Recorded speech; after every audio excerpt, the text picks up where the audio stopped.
Thank you very much, Victor, and thank you for inviting me again to your sessions. I think it's very useful to communicate on our different points and angles through the professional streams, various professional streams. I was asked to look at the spending review as a tool to improve public spending efficiency, and I was asked also to prepare some presentation. Let me try to share it. I'll try to be brief as well. Can you confirm just if you see it? It's still loading, but let's hope that it will show up. Yes, we can see it. Okay, I'm on leave, so the bandwidth on the Croatian coast, unlike the wages of the public servants, is not that well. But hopefully I'll be able to deliver it till the end. So I very much agree with the earlier speakers who talked about the elevated, I would say, level of spending in North Macedonia. When I started working some 8 years ago on the country, this was a country of medium, moderate, let's say, spending levels. And in fact, lower revenue capacity. So revenue mobilization improved a little bit, but not as much as the spending level. Spending level really increased substantially. And in fact, if properly complied with the ESA 2010, the spending level would be above 40% of GDP, because offloading the highway investment spending to the public enterprise does not mean that this would not fall under the government core mandates and under the general government definition. So I think it is the time to look at the quality of spending and the efficiency, and we have so far delivered at least 2 public finance reviews as the World Bank that zoomed into various sectoral spending. One was in 2018 and the other one was just recently, last year, that looked at several sectors, and it's a top-down approach, but it did offer already some indications of spending inefficiencies and the need to start rethinking some of the policies and maybe applying the value for money approaches. Sorry, so Sanja? what we have... okay. Yeah, we thought yes? that the presentation wasn't working, but now we see that it's working. Okay, thanks. Okay. So the suggestion was that North Macedonia starts piloting spending reviews. And why spending reviews? It's a tool.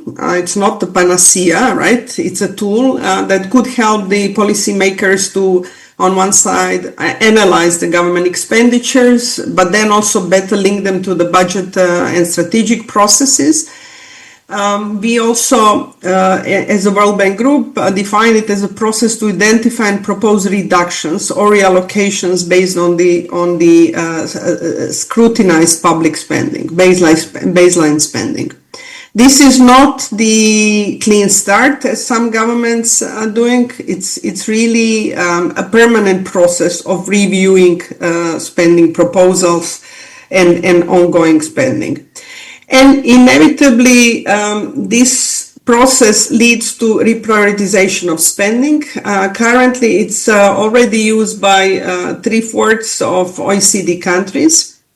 The others also implementing them and also pushed by the EU process. But this process is more than just cutting spending, right? It really aligns spending with strategic goals. And I think given the many challenges the countries are facing today in terms of spending pressures, it's a very useful tool to help this alignment. So what was the motivation at the EU level to give a further push to run spending reviews? Clearly, the rising interest rates and debt servicing costs was one. And we know that in particular, European South has issues with debt levels and also with debt servicing costs. which then strains fiscal budget and then does not allow allocation to new budget priorities. Impact of two major crises, one pandemic and then the other Ukraine invasion by Russia, clearly also led to new spending pressures. On one side, health sector spending has increased and social spending increased, and now we are discussing also about the new defense spending commitments. And the fact that many countries have been left with elevated debt levels after these two countries' crises also put another pressure and a motivation at the EU level to propose spending reviews as a tool to reallocate and re-estimate some of the spending commitments. But forward-looking, what we observe also at the EU level is slowing growth. And that also puts the pressure on spending because revenue mobilization is then less abundant compared to the past. And secondly, you have green and digital transitions that are putting additional pressures on the spending levels and will already require substantial allocation of resources towards that. So how the EU is supporting spending reviews? Threefold. You have country-specific recommendations for the member states that are requesting spending review for, in particular, permanent spending programs, which are showing less efficiency than they should have. Being part of these CSRs, as we call them, country-specific recommendations, means that you need to deliver them because they're also tied to the EU funding allocations. We have, in particular, in the European South, several countries that have been asked to do spending reviews in the recommendations, and they have successfully implemented them. But also under the Recovery and Resilience Facility, spending reviews are also requested by the EU, by the Commission, for countries to be able to access the EU funding. So before committing to new investments, before committing to new spending, let's review efficiency of the existing spending and whether we can do improvements there. And then there is this technical support instrument, TSI. This is available only to the member states that provides the technical assistance to countries to indeed conduct the spending reviews. We are as for the candidate countries, the World Bank and the EU, through the trust fund that we have put together, we are also providing technical assistance on conducting spending reviews, and the process has started in North Macedonia and in Kosovo so far, and we have done already one wage bill review for Montenegro. Usually, objectives of spending reviews are fourfold, so to reduce aggregate expenditures, in particular for countries which have very high elevating spending levels. Reallocation to strategic priorities, so the new governments come in, they want to review the current allocation of budgetary resources, there are evolving government objectives. To improve the spending efficiency, I think this one is the most common.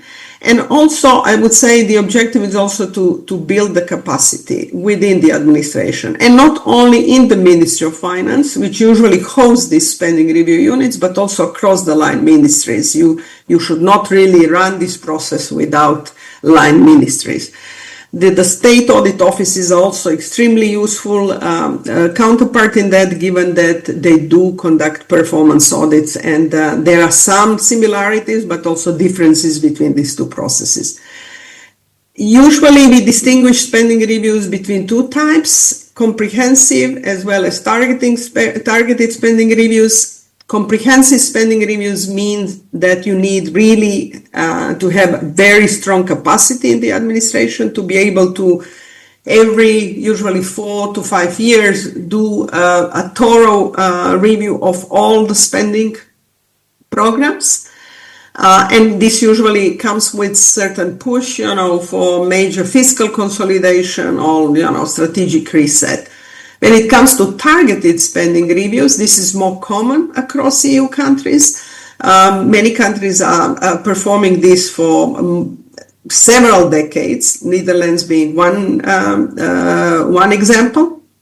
And the focus is then on specific sectors or issues. They require low administrative burden, but they are embedded in the regular budgetary process. And these spending reviews can be done by programs, by processes, by institutions, agencies that are delivering specific programs. They can be vertical, so you look at, for example, environment and all the institutions that are involved, from the design of the policies until the implementation, whether it's on the central government level, subordinated agency or local governments, or you do horizontal review. One example would be, for example, wage bill of public administration. So you look at horizontally on the same issue, or you may look at some operational costs and how they are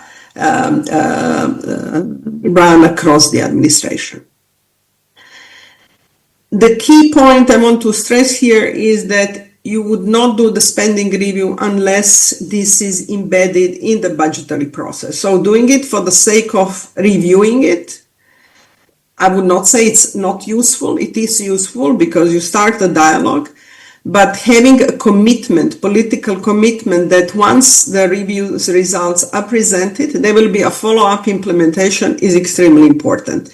And how you do it by integrating it into the budgetary process. So if there is a commitment that this will be a repeated process, it would try to align your annual or multi-year budget cycles with strategic objectives. Then, the chances that we will see the implementation are much, much higher. There are different ways how this process is organized, but in any case, it requires high-level political endorsement and cross-institutional coordination.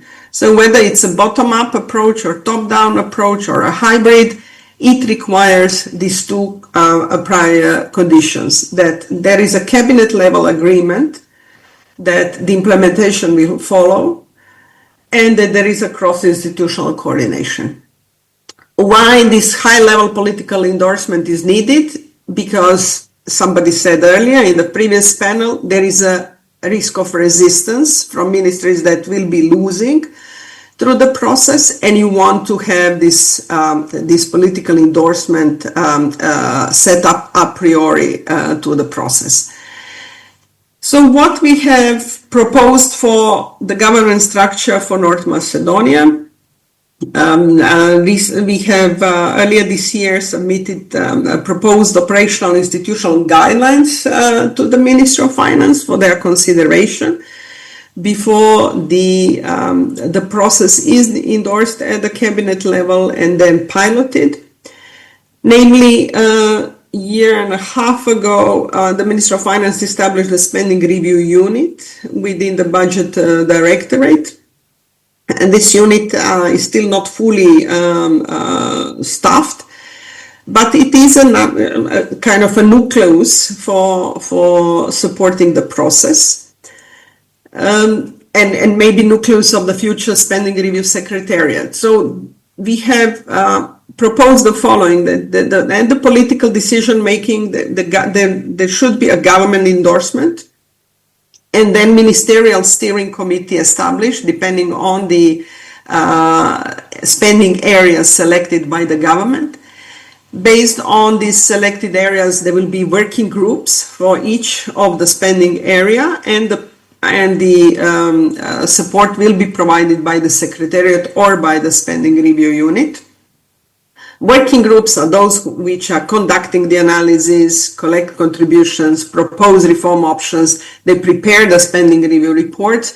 Secretariat helps throughout the process, from the early start, preparation of the terms of reference, challenging the proposals, proposing prioritization among different recommendations.